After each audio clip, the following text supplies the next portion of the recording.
Facebook দেখতে যায়।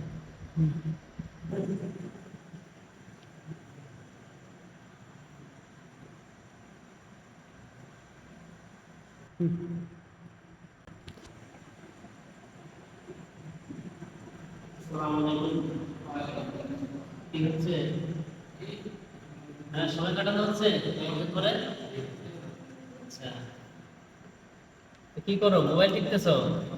শোনো, তোমাদের ভালো একটা কথা বলি। হ্যাঁ, শোনো, খুবই গুরুত্বপূর্ণ একটা বিষয়। সেটি হলো মসজিদে বসে মোবাইল টিপা। হ্যাঁ, মসজিদে বসে মোবাইল টিপায় কোনো দোষ নাই। দোষ আছে? দোষ নাই। দোষ কোথায়? আসল দোষ হলো মোবাইলে যদি আমরা কোনো বেগানা নারীর ছবি দেখি, অথবা কোনো মিউজিক, গান, সিনেমা, মানে এই টাইপের যদি কোনো খারাপ কিছু আসে, এটা হলো খারাপ, এটা দেখা নিষিদ্ধ।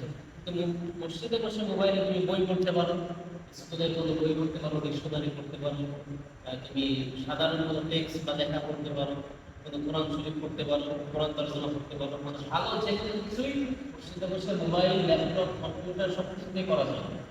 খারাপ কোনো কিছু বাহিরে তো না, মসজিদেও করা ঠিক না। তো ফেসবুক আমরা যারা চালাই, সাধারণত ফেসবুকে খারাপ জিনিস বেশি আসে।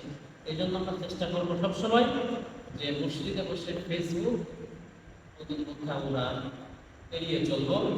আর মসজিদের বাইরে যা করতে করবে, এটা মসজিদের একটা পবিত্রতা আছে কিনা, স্বতন্ত্র একটা পবিত্রতা মসজিদের আছে।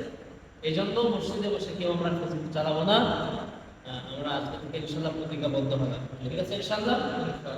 দেখতেছিলাম তুমি বই পড়তেছিলে, আর তোমার সম্ভবত ফেসবুক বা অন্য কোনো সোশ্যাল মিডিয়া সাইট আছে। এই কাজগুলি আমরা আজকে থেকে ইনশাল্লাহ করবো। আল্লাহ তাআলা আমাদের কবুল করুন, এবং আমাদের সঙ্গে যারা রয়েছেন, আমাদের ভাইরা যারা দেখছেন, আপনাদের প্রতি অনুরোধ রইবে যে আপনারা মসজিদে বসে এই ধরনের সোশ্যাল মিডিয়ার সঙ্গে সংযুক্ত না হওয়ার জন্য আপনাদের প্রতি আহ্বান রইবে। আসসালামু আলাইকুম ওয়া রাহমাতুল্লাহ।